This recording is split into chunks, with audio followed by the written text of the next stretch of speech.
અંદર જોઈ શકો છો ખેડૂત મિત્રો, એવી રીતે આજે આપણે એક મરચીના ફિલ્ડની અંદર આવી ગયા છીએ. ખાસ અત્યારે મરચીના પાકની અંદર સૌથી વધારે વાયરસ, કુકર, થ્રિપ્સ, કથીરી, ઈયળ આવી વગેરે જીવાતોનો ભયંકર ઉપદ્રવ છે. પરંતુ આજે આપણા 2.5 વીઘાનું ફાર્મ છે. આ મરચીનું ખેતરની અંદર ક્યાંય પણ તમને સિંગલ પ્રકારની ફરિયાદ જોવા નથી મળી રહી.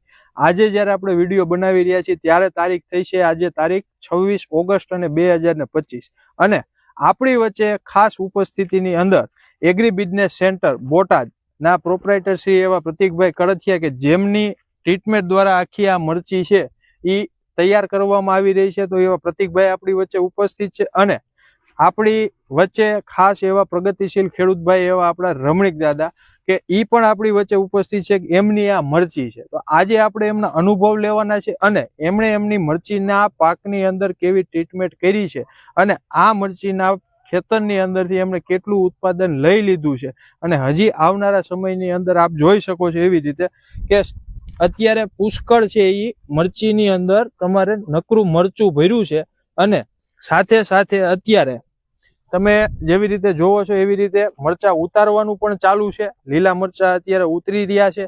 તો આપણે મરચીની વેરાયટી આપણે કઈ છે આ સાનિયા. ખાસ આજે તમે આ મરચીના પાકની અંદર આપણે પાયાના ખાતર તરીકે શું શું વાપરેલું છે? જીઓગ્રીન આપ્યું છે અને એની હારે એમને 12-32 હોળ 12-32 હોળ ખાતર પાયામાં 12-32 હોળ અને જીઓગ્રીન વીઘે 3 થેલી અને માઇકોર સુપર આ પાયામાં નખાયું હતું. અને ત્યારબાદ જે ડ્રીપમાં ગ્રેડ આપ્યા હોય એ જે વિશેષ ખેડૂત મિત્રો કહ્યું. ડ્રીપમાં 24 એમોનિયમ આપેલું છે, 052 આપ્યું છે, ટીવી પ્લસ આપ્યું છે, કેલ્શિયમ આપ્યું.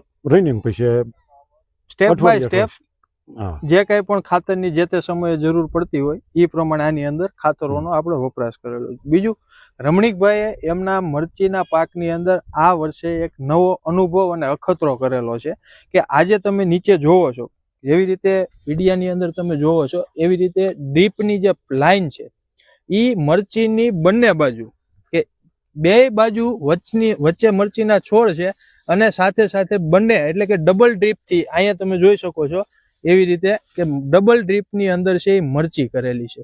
તો ડબલ ડ્રીપની મરચી આપણે જે રમણીક કાકા કેડી છે તો આ ડબલ ડ્રીપ વાપરવા પાછળનું કારણ શું અને ખરેખર એનો ફાયદો શું થાય મરચીના પાકની અંદર?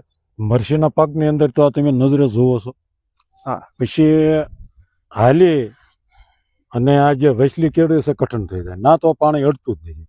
હા બરાબર. બે પડખા પોસા રહે બરાબર. અને ડ્રીપ થી વસ્તુ જે થાય એવી પણ લાગત પાયે નથી થઈ મારે 2 વર્ષ. લાગત પાયે આપણે 2 વર્ષ થયા મરચીનું વાવેતર કરીએ છીએ ને આ વખતે આપણે એક નવતર પ્રયોગ કર્યો કે ડબલ ડ્રીપ થી કર્યું કે એનો આપણને ઘણો બધો ફાયદો ઉત્પાદનની અંદર પણ દેખાય છે અને ખાસ કરીને જે કઈ પણ આપણે પોષક તત્વો ખોરાક કે જે કઈ માઇક્રોન્યુટ્રિયન્ટ્સ છે એ આપણે આપીએ તો છોડવો છે એ વધારે પ્રમાણની અંદર લઈ પણ શકે છે અને એના કારણે છે એનું રિઝલ્ટ અત્યારે આપણી સામે. આની અંદર આપણે અત્યારે લીલા મરચાની કેટલી વીણી ઉતારેલી છે? 2 વીણી ઉતારી છે. એક વીણી ઉતારી છે એ 85 મણની હતી. પહેલી વીણી જયારે ઉતારી ત્યારે 85 મણ. આપણે આ 2.5 વીઘા જેવી મરચીનો બેલ્ટ છે. બીજી ઉતારી એ 165 મણની. બીજી 165 મણ અને અત્યારે આપણે આ ત્રીજી વીણી ચાલુ છે ઉતારવા. મારા હિસાબે 400 મણ મરસું છે. તમે નજર સામે આ પોટકા પડ્યા 3 સા પૂરા કર્યા છે. અત્યારે 3 સા ખાલી પૂરા કર્યા છે. તા આપણે એક ટ્રેક્ટરની મિની ટ્રેક્ટરની લારી મરચા ભરાઈ ગયા છે અને સાથે સાથે છે એ અંદાજિત 28 થી 30 પોટકા છે.